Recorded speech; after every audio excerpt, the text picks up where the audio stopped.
Hi, tonight from Groovy Entertainment. Today we got another record to play for you. Today, record is Six Man Diary Man Story 2 for 1976. So let's get started.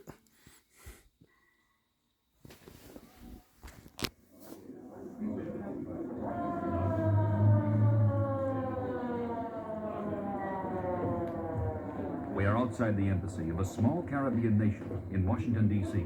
on a warm summer evening. The police have cordoned off the building and are busy keeping the crowd back. All right, stand back. You two, over there. Hey, where do you think you're going? I'm Steve Austin, officer, on official business. Oh, Colonel Austin, didn't recognize you. I've been assigned to look into this thing.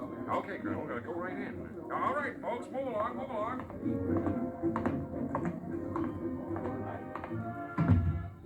Oh, Steve, come on over here. Hi, Oscar. What's it all about? Steve, this is Police Commissioner Anderson. Let him fill you in. Last night, we had a homicide at a small company called Caribbean Exports. An employee named Rodriguez found shot to death. We looked Rodriguez up, but found nothing on him. What about Caribbean Exports? It's a relatively new corporation with a branch in Haiti. Seems to be a legitimate trading company. Sounds like a regular police matter to me. That's what we thought until tonight. Another man murdered? A minor official of the embassy. Delaney's his name. Found dead under almost identical circumstances. Bullet probably from the same gun that killed Rodriguez.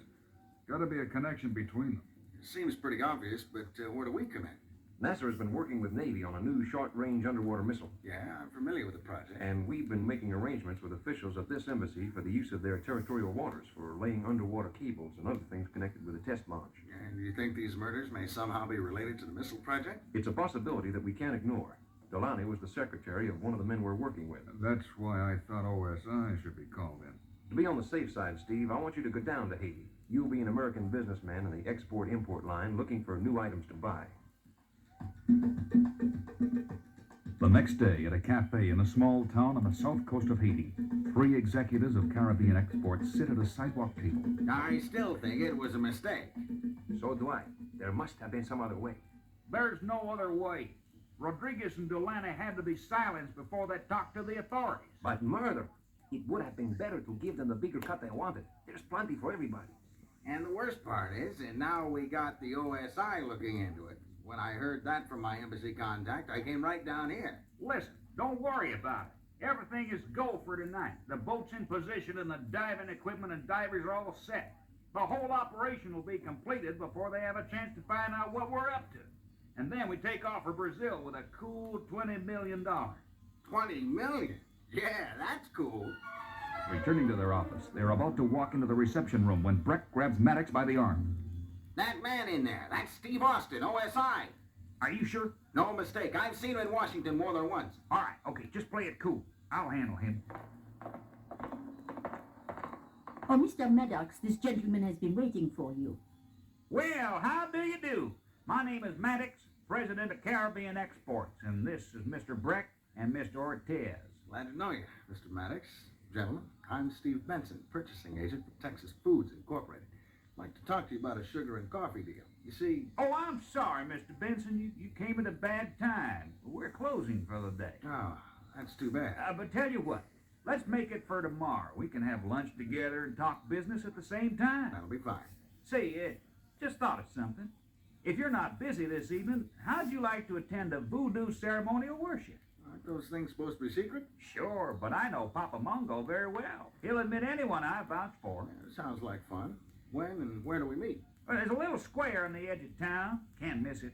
Make it at 9, and we'll go into the jungle. You're in for a real treat.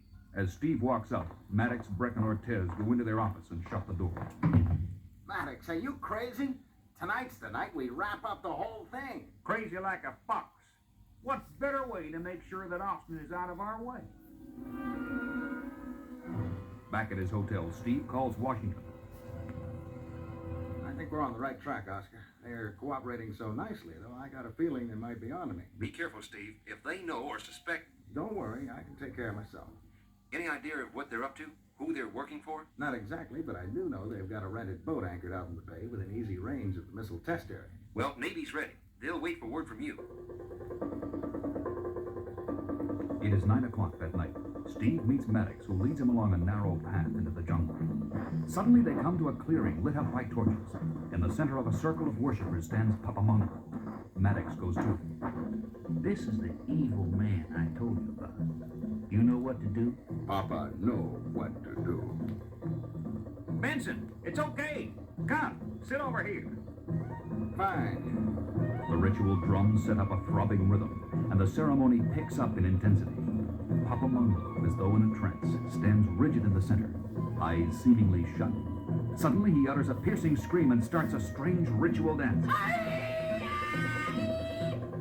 This is the cue for Maddox. He slips into the jungle, thinking that all eyes would be on the voodoo priest, and that he couldn't be seen beyond the circle of torches. But he didn't count on the powerful vision of the bionic man.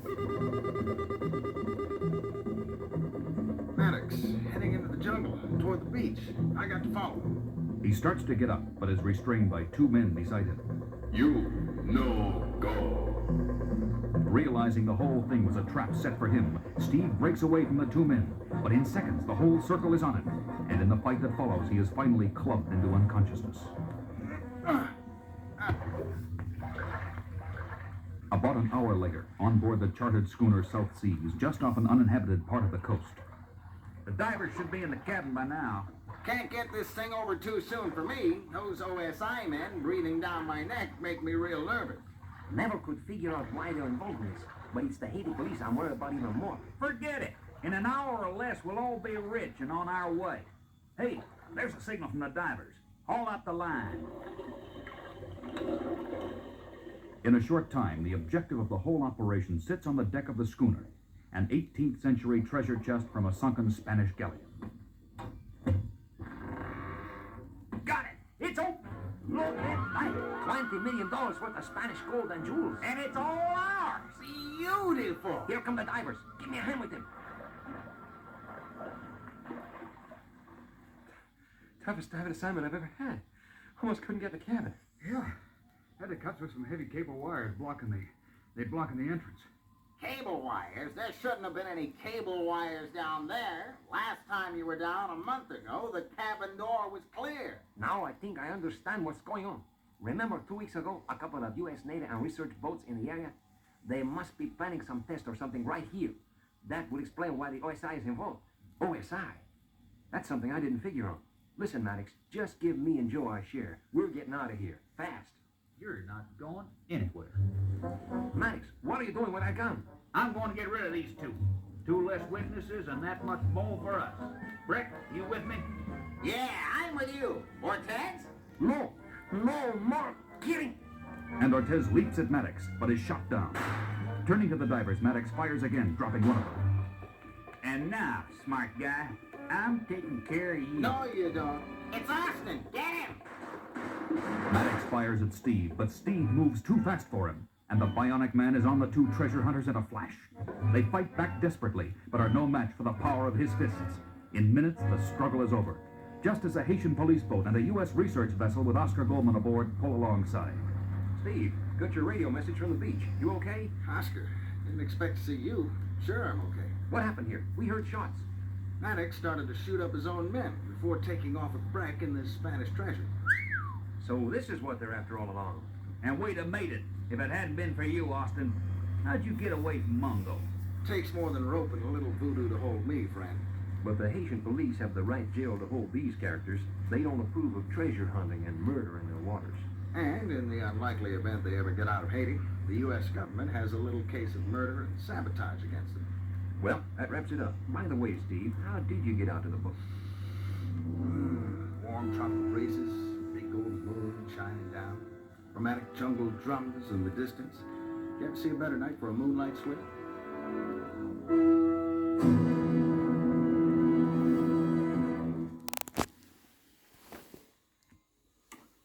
So that was the Six-Man Diary Man Story 2 for 1976. So if you like, subscribe, share, and comment, and have a groovy day when another video come out real soon.